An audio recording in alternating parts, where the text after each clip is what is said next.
Bangla prime টাইমে আরো একবার স্বাগত। সঙ্গে রয়েছি আমি স্বর্ণালী। আর আজকে আলোচনা হবে থাইল্যান্ডে হওয়া বিমস্টেক সম্মেলন নিয়ে, যে সম্মেলনে একদম মধ্যমণি হয়ে রয়েছেন নরেন্দ্র মোদী। গতকাল দেখিয়েছিলাম কি অসম্ভব ধুমধামের সঙ্গে রামাকিয়ানের সঙ্গে অর্থাৎ থাইল্যান্ডের রামায়ণের সঙ্গে স্বাগত জানানো হয় নরেন্দ্র মোদীকে। শুধুমাত্র নরেন্দ্র মোদীর জন্যই সেখানে বিশেষ বন্দোবস্ত করা হয়, শুরু হয়, দেখানো হয় রামায়ণ। সেখানেই আজ নতুন এক চ্যাপ্টারেরও সাক্ষী থাকলো গোটা বিশ্ব। ভারত স্মরণে মোহাম্মদ ইউনুস, ভারত স্মরণে বাংলাদেশ। কেন বলছি কথা? বলতে গেলে শুরু করতে হবে 27 মিনিট থেকে। কিসের 27 মিনিট? ইয়েস, বিমস্টেক সম্মেলনে নরেন্দ্র মোদী সেমিনার রুমের বাইরে, দরজার বাইরে দাঁড় করিয়ে রাখলেন মোহাম্মদ ইউনুসকে। দীর্ঘ 27 মিনিট এন্ট্রি পাওয়া গেল না, অনুমতি পাওয়া গেল না। কারণ এর আগে বারবার করে আপনারা জানেন যে বাংলাদেশের বিভিন্ন উপদেষ্টা তরফ থেকে বারবার করে বক্তব্য রাখা হয়েছিল যে নরেন্দ্র মোদীর সঙ্গে একবার সাক্ষাৎ চাইছেন মোহাম্মদ ইউনুস, কিন্তু বারবার করে ভারতের বিদেশ মন্ত্রকের তরফ থেকে তা খারিজ করে দেওয়া হয়েছে। কিন্তু এবার কি করে খারিজ হবে? সরাসরি ভারতের যে সেমিনার রুম, যেখানে নরেন্দ্র মোদী একাধিক মিটিং করছেন, বৈঠক করছেন, তার বাইরে গিয়ে হাজির মোহাম্মদ ইউনুস। মান না মান, মেহতাহ মেহমান। অতএব কি করে ভারত?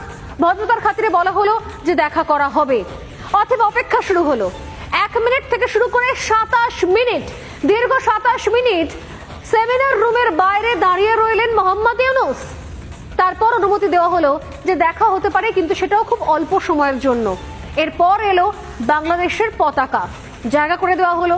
বাংলাদেশের পতাকা রাখার সঙ্গে সঙ্গে প্রায় এন্ট্রি নিলেন মোহাম্মদ ইউনুস।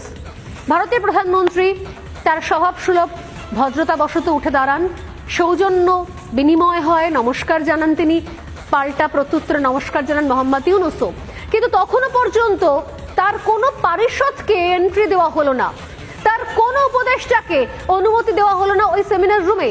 এরপর মোহাম্মদ ইউনুস বসার পর তিনি অনুরোধ করেন, তিনি ব্যক্তিগত স্তরে অনুরোধ করলেন নরেন্দ্র মোদীকে যে প্লিজ আমার সঙ্গে যারা এসেছেন তারাও দরজার বাইরে দাঁড়িয়ে আছেন 27 মিনিট ধরে, আপনি প্লিজ ওনাদের অনুমতি দিন যাতে ওনারাও এসে ওনাদের আসন গ্রহণ করতে পারে। নরেন্দ্র মোদী শেষ পর্যন্ত পারমিশন দিলেন। তাই মোহাম্মদ ইউনুস আসন নেওয়ার পর তারপর আরো 3 মিনিট পরে সেখানে এক এক করে বাংলাদেশের বাকি উপদেষ্টারা এসে উপস্থিত হলেন, আর শুরু হলো কথোপকথন। কিন্তু কথোপকথন না বলে আসলে বার্তা বলা উচিত। নরেন্দ্র মোদী এই স্বল্প সময়ের মিটিংয়েই কড়া বার্তা দিলেন মোহাম্মদ ইউনুসকে।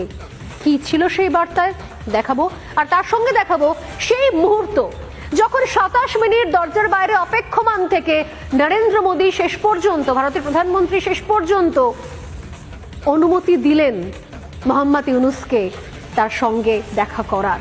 ঠিক সেই সময়ের ছবিটাও দেখাবো আজ বাংলা প্রাইম টাইমে।